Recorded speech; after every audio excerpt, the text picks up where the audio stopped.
Yan. So, sa ating breakthrough worship, kagaya kanina,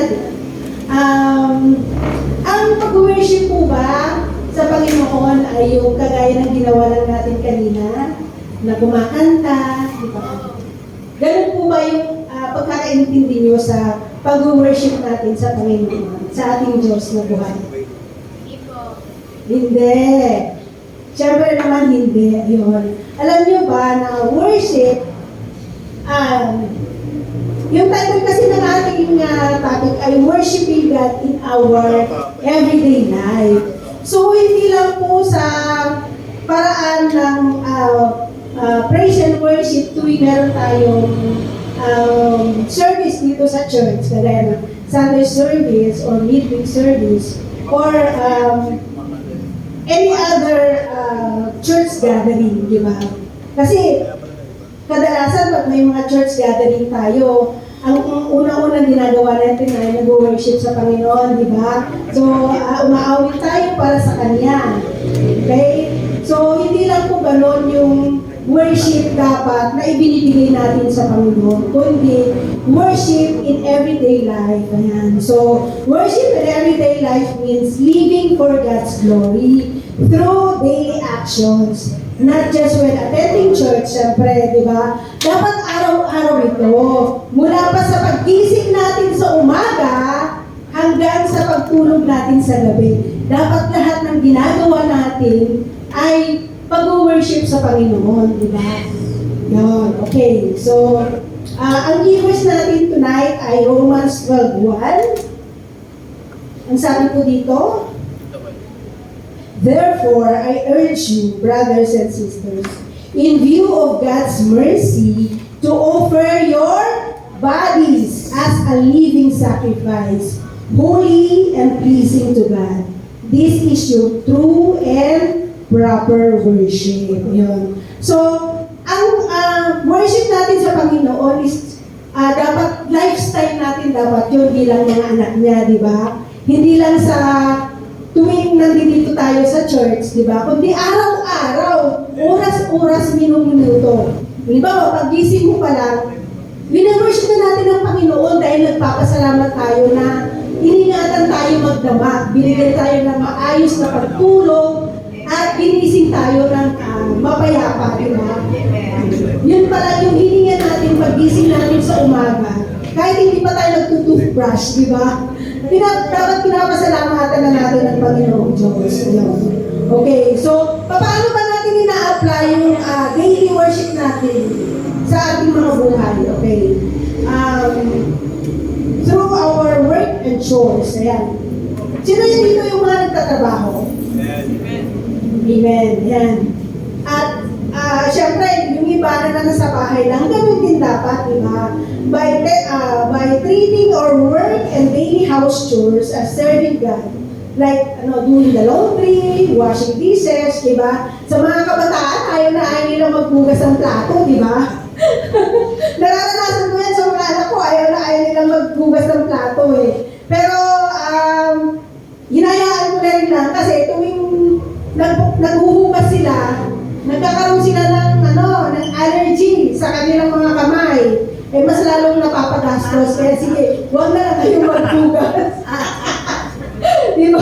Ganun na nangyayari. Siyempre, kahit tuwing nagluluto, di ba? Ako, gusto ko yung habang nagluluto ako, umaawit din ako ng pagsamba sa Panginoon, di ba? Ang sarap kasi yung ang sarap ng gumawa ng naririnig mo, di ba? Yung mga pagsamba at kinakanta natin, inaawitan natin ang Panginoon. Tama ba? Nangyayari din ba sa inyo yun?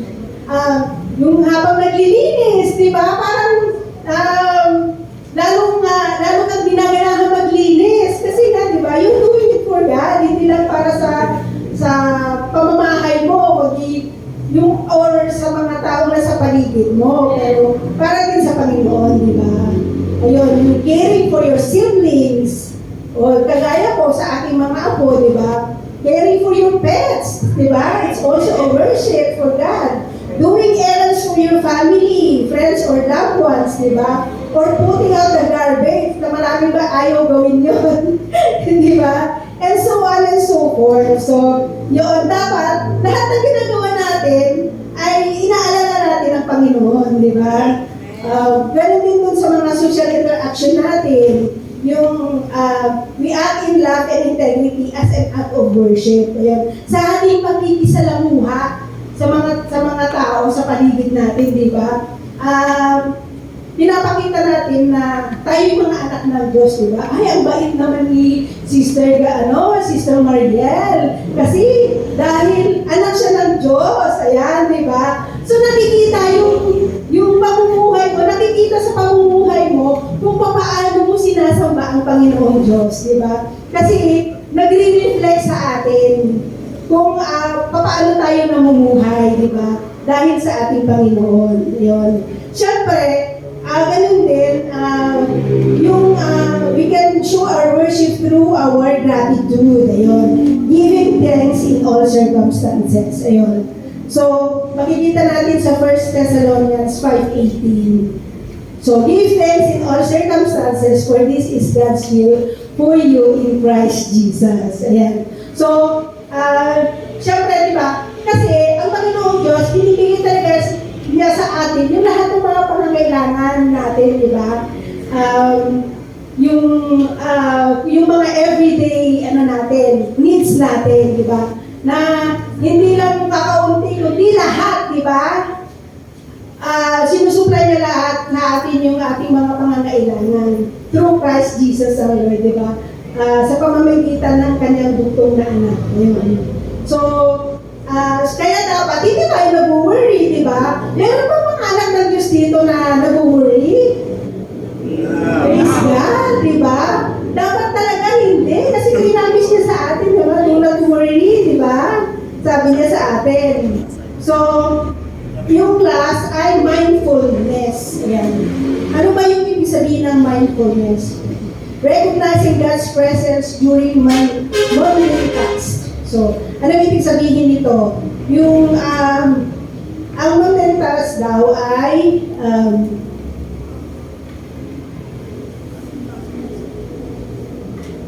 nire-recognize natin yung presensya ng Panginoon sa mga samot-saring mga ginagawa natin. Yun. So, kagaya na, ang mountain task kasi is parang repetitive and routinary. Ayan. Kagaya ng regularly doing such things as cleaning or filing or sorting data doon sa mga nagtatrabaho. Okay? So, sabi dito, low mental effort lang daw ito kasi yung mga activities that do not require intense creativity or high-level decision making. At necessary din naman daw itong ito. Essential duties that must be done after described as chores or administrative work. Halimbawa, sa bahay, ayun nga, yung paghuhugas ng plato, paglalaba, or making new bed, di ba? Yung pag-aayos ng beddings mo, pagkagising mo pa lang sa umaga, or paglilinis. Sa trabaho naman, mga responding to emails, data entries, ganyan, filing out forms at scheduling. Ayun. Ano yan? Parati mong ginagawa kasi nga routinary, okay? So, parang ito yung daily life work mo.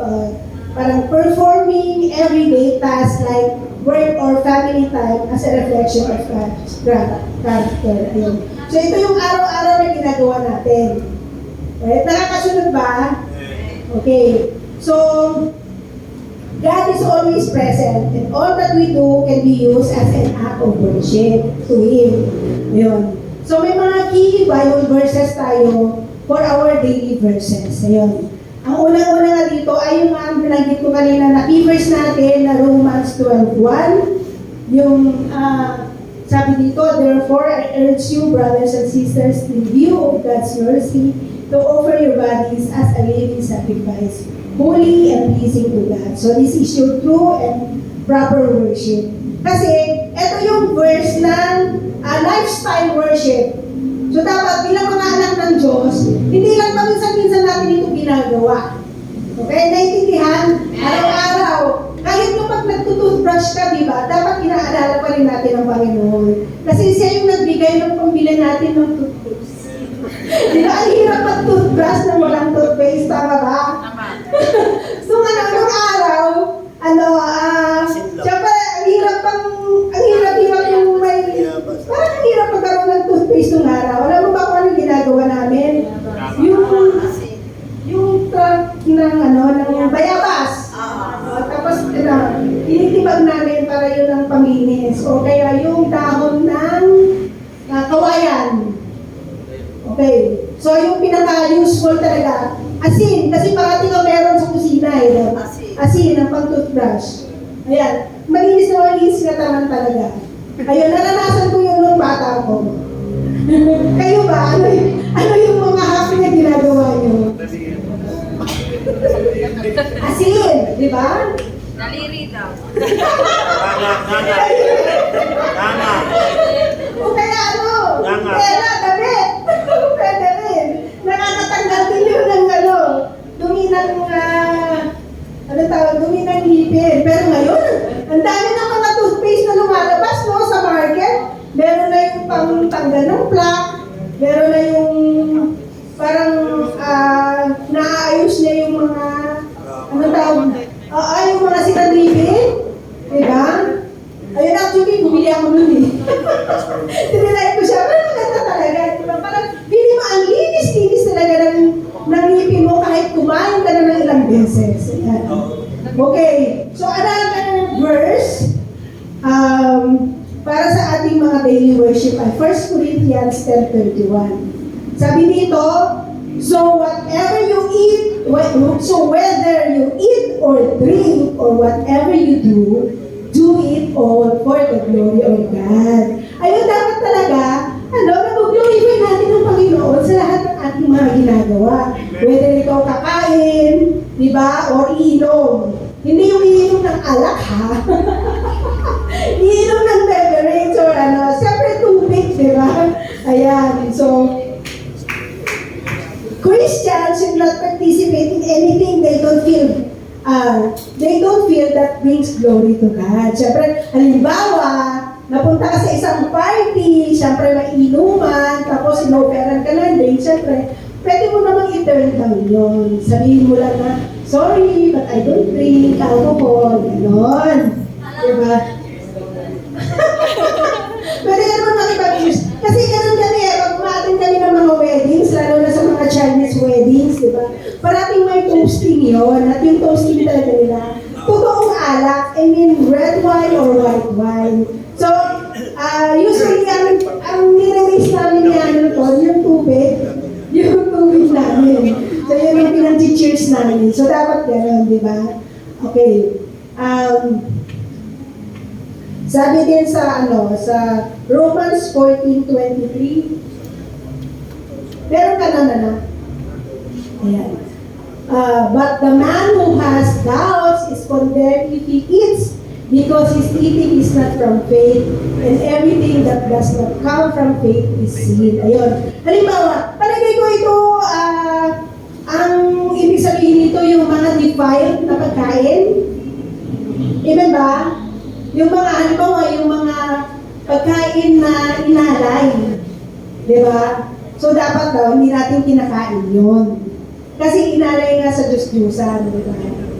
So, kagaya nung sa mga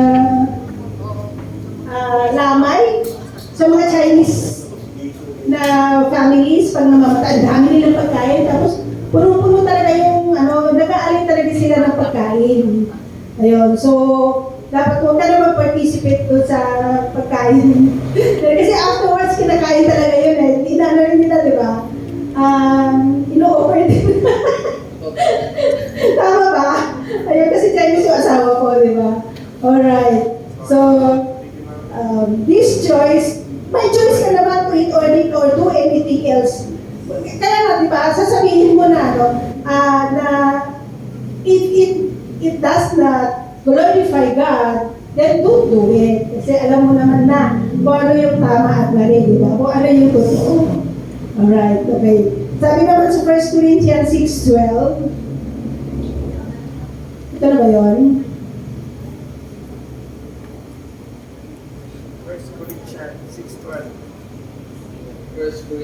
1 Corinthians 6:12.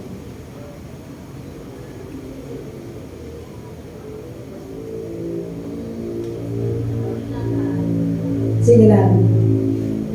Hindi ko kasi nilagay yun eh. Yung... Naghang ba?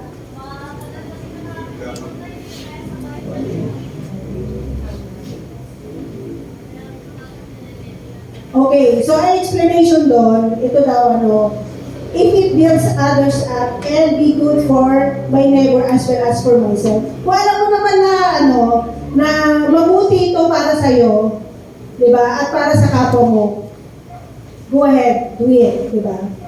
Pero kung alam mo na hindi ito tama at hindi nag-glorify ang Panginoon patungkol dito, then don't do it. Alright? Amen ba? Okay. So, pumunta na tayo sa Colossians, ayun na, 6:12, sabi, everything is permissible for me, but not everything is beneficial. Everything is permissible for me, but I will not be mastered by anything. Diba? Kasi, lahat naman kasi tinuturo na sa atin, nasa Bible naman lahat yan, diba? So, kailangan lang talaga, gawin natin lifestyle din yung pag-aaral ng salita ng Panginoon na hindi lang tayo nagre-rely doon sa naririnig natin. Diba? Sa mga preaching, siyempre, nagti-devotion din naman tayo at nag-aaral tayo. Diba? Sa sarili natin, ginagawa din natin ito araw-araw. Alright. So, another verse is Colossians 3:16-17. Sabi dito, let the word of Christ dwell in you richly in all wisdom, teaching and admonishing one another in psalms and hymns and spiritual songs, singing with grace in your hearts to the Lord. Okay. Verse 17, and whatever ye do in word or deed, do all in the name of the Lord Jesus, giving thanks to God and the Father by Him. So, this is a beautiful passage on worship. This is Apostle Paul's concept about worshiping God in the everyday things we do. In the everyday things that we do. Okay. So, sabi dito, let the word of Christ dwell in you richly.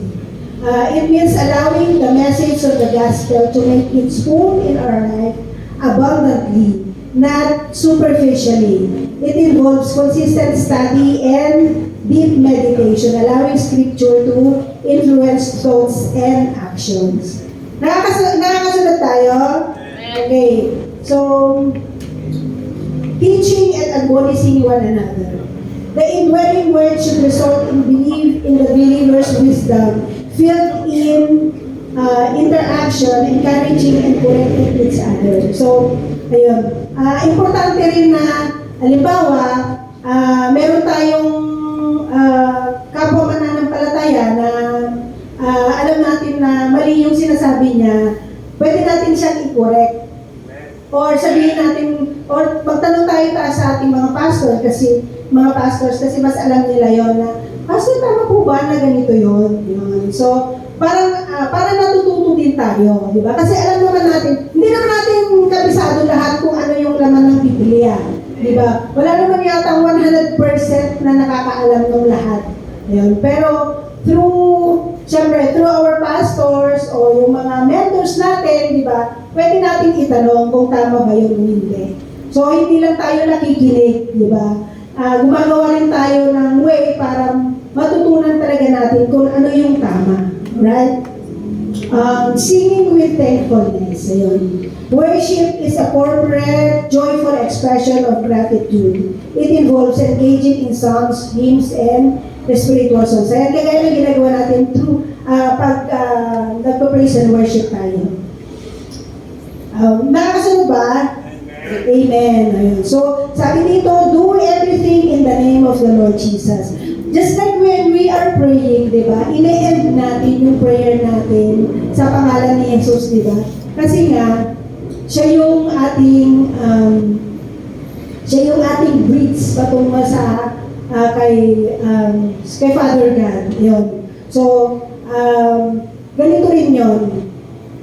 It implies that every action, whether public or private, or when we are at work, when we are resting, or when we are in our speech, or kung meron tayong mga sinasabi, di ba? It should be done as a representative of Jesus, under His authority and for His glory. Parating dapat ganun. Diba? Sa lahat ng mga ginagawa natin, dapat inaalala natin parati na dapat nag-glorify natin ang Panginoon sa lahat ng ating mga isip at gawa at ginagawa. Ayan. Okay. So, last but not the least, maiksi lang ito. Hebrews 13:15. Okay. This is all about praise as a daily act.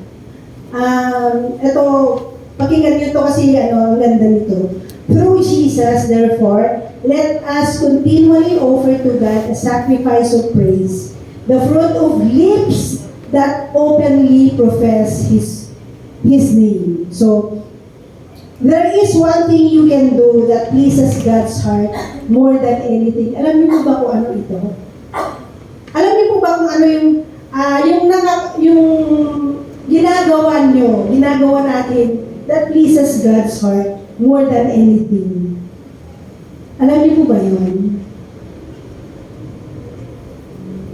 Hindi pa. Hindi pa. Pero baka nakapag-cruise na kayo with that. Okay. So there is something that we can offer Him that makes His heart very, very happy. And it's this. Ayun. Nasa Hebrews 13:15. Sabi dito, through Jesus, therefore, let us continually offer to God a sacrifice of praise, the fruit of the lips that confess His name. So, ano yung binibigkas natin yun? Amen po ba? Okay. So, praise is referred to as sacrifice.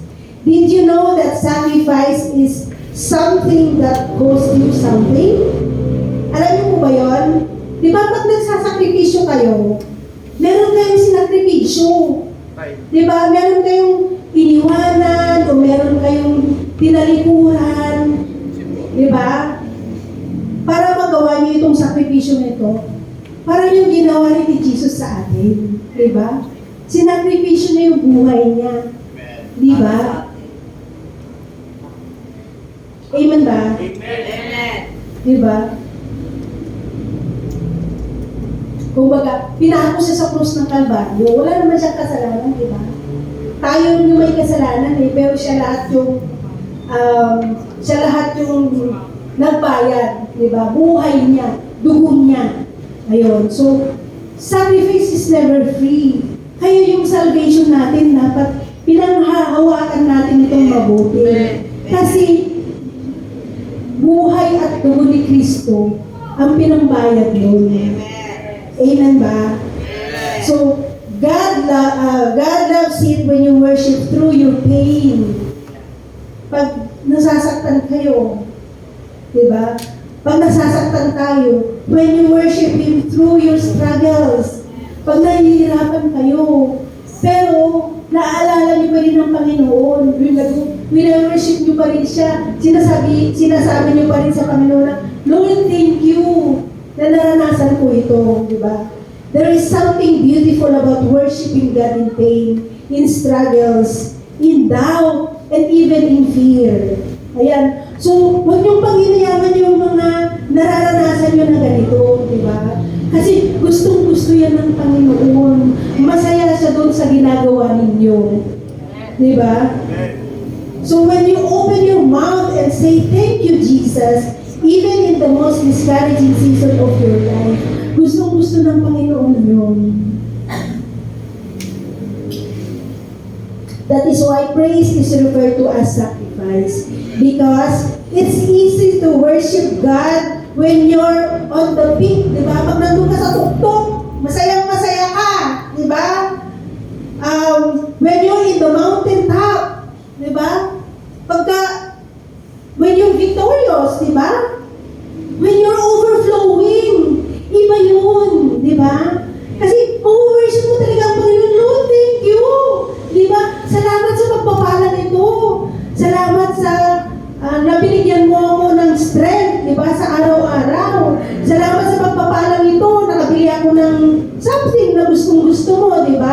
Salamat sa pagpapala mo, Lord, kasi nakagraduate ako, di ba? Amen ba yun? Amen, di ba? Because you know, worshiping God through pain is a gift that we can offer Him only in this side of eternity. Kasi nasa kabilang side pa tayo ng eternity dahil hindi pa bumabalik si Jesus. Amen ba? Mga kapatid, nagigets niyo ako? Amen. Okay. Because in heaven, di ba, pag dumating na si Jesus at kinuha na tayo, because in heaven, we're not be able to worship God through pain. Kasi bakit? Because there is no pain up there. Wala nang pain Di ba? Kaya nga, di ba, pag may mga namamatay, no more pain, di ba? Sinasabi natin na no more pain, di ba? Ganun yun. Kaya napakahalaga. At gusto talagang masaya-masaya ang Panginoon pag wini-worship natin siya through our pain, our struggles, our worries, di ba? Yung ating mga doubts, yung ating mga fear, di ba? Yung ating mga pangamba, di ba? Kasi, ang hirap na naman, di ba? Magpapasalamat ka pa ba? Na-disgrasya ka, o kagaya ko, nahulog ako sa hagdanan. Tapos parang, hanggang ngayon, masakit pa rin yung paa ko. Pero nagpasalamat talaga ako sa Panginoon. Di ba? Bakit? Kasi, hindi na ako hinayaan na mag-fracture yung buto ko. Kasi, hello, di ba? Senior citizen, di ba? Ay, hirap. Mahirap mo yung matandang na fracture kasi mahirap na siyang ibalik sa dati. So, nag-gets niyo ako? So, may natutunan po ba tayo sa gabi po ito? Amen, di ba? So, kaya pag nakakaranas kayo ng pain, nakakaranas kayo ng worries, ng kahit na anong negative things, di ba? Magpasalamat tayo sa Panginoon. Amen ba, mga kapatid? Alright, so, from the time we wake up until we lay our heads to sleep at night, remember to worship God in thoughts, in deed, and in words. All glory to His name. Amen. Yeah.